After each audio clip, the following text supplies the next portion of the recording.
Mr. President, I want to join my colleagues from Georgia and also join Senator Hoeven in mentioning the incredible leadership that Senator Isakson has placed on veterans and the way we deal with veterans' concerns, and we honor their service.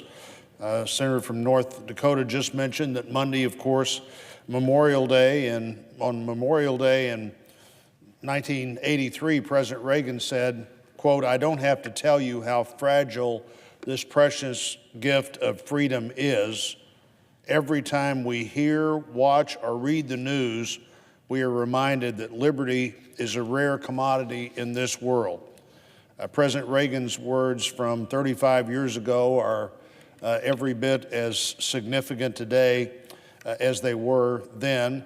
The willingness to pay the price for freedom by every soldier, sailor, airman, Marine, person in the Coast Guard, the National Guard, the reserves. We honor their willingness to do that on Memorial Day. This is a good time also for us to discuss the things that the Congress has been doing to try to honor that service as we continue to look at the challenges veterans face. I've talked before about the Hire Vets Act, which was signed into law last year. The bill established a Hire Vets program within the Department of Labor to provide a tiered recognition of what employers do based on their contributions for veteran employment. Some of the criteria were things like what percentage of the new hires were veterans, or what percentage of the overall workforce is veterans, what types of training and leadership development opportunities are made available that veterans have unique opportunities to take advantage of, what recognition is given to skills that veterans learned while serving, and what other benefits and resources are offered to veterans, things like tuition assistance.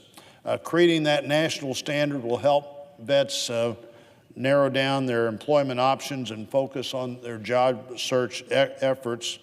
Hire Vets is up and running.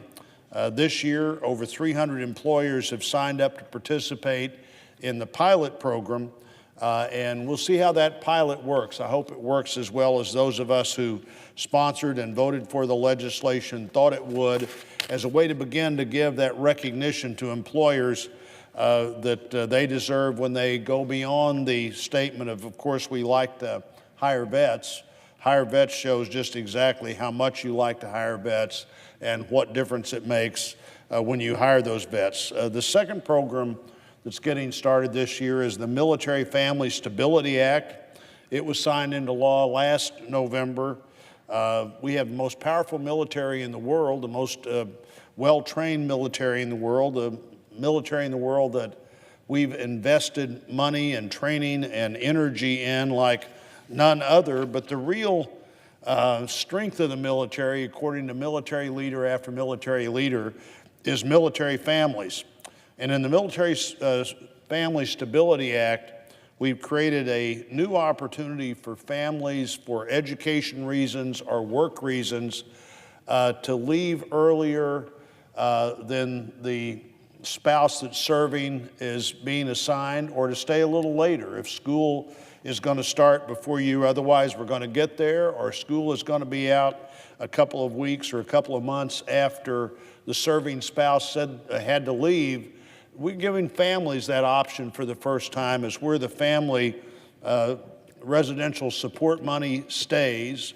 And I think lots of families are going to take advantage of that. Families in the past could do that if everybody up and down the chain of command agrees. Now families get to do that because they think it works for their family. Secretary Mattis and Chairman McCain were very supportive of this program, as was the Chairman of the Joint Chiefs of Staff, General Dunford. And we're looking forward to seeing how families are able this year for the first time to look at that next assignment and decide when's the right time for the family to move to that assignment. I've talked to lots of families, many of whom saw that moment as the moment they decided to leave the military, or the moment that they look back and saw it as their most challenging time when a spouse's job had to needlessly suffer, or that last month of school couldn't be completed just because they didn't have that flexibility. Now, President Trump just appointed Acting Secretary Robert Wilkie, or just nominated Robert Wilkie to head the VA. We look forward to his leadership there. The President and the acting head of the VA just signed a contract with Cerner, a Kansas City company that will modernize the VA's healthcare IT records, the records that healthcare providers in the whole system can access. Cerner was already in the process of coming up with a system that worked for the active Defense Department. Only made sense for them to be the company that also makes that transition into the even bigger VA health system, a system that works.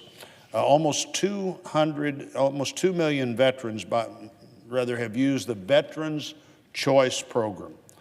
Senator Isaacson's talked about how the bill we'll be voting on improves that program. The senator from North Dakota just talked about some of the obstacles that, frankly, the VA system had put in the way of veterans who wanted to take advantage of the program. I've had people from Missouri in our office lately who are looking at VA health and had a great discussion from the hospital administrators in our state about how it not only helps them, but particularly in small communities, helps the community hospital if they can identify something that community hospital does better than they do it, to be able to assign that work to be done there. The bill expands, as Senator Hoeven just mentioned, the caregivers program and makes the eligibility for caregivers greater than it has been before. Senator Blumenthal and I had a bill that was incorporated into the program, the Veterans Peer Act, which just simply turns to peer group veterans and lets them become part of the emotional and mental support team for veterans that are being challenged. I'm glad to see that legislation in the bill, that the Mission Act that has gone through the process. Certainly Senator Isaacson and Senator Bozeman and others on the Veteran Committee, people who've served on that committee, in many cases House and Senate, realized what needs to be done here. Nearly 40 veteran service organizations like the VFW and the American Legion support this legislation. So together with the VA Mission Act, the electronic health records system contract that's now being performed by Cerner, the Hire Vets Act, the Family Stability Act, I think what we see here is that when we think that we have done everything we need to do to honor our veterans and look more closely, we find there are still things that we can do, that we will do, that we clearly are willing to do. And we owe veterans that. We'll recognize veterans in many ways over the next few days, but the Veterans Administration has the job to recognize veterans every day and fulfill our obligation to veterans every day. And I look forward to seeing the implementation of this well thought out addition to the Veterans Health System.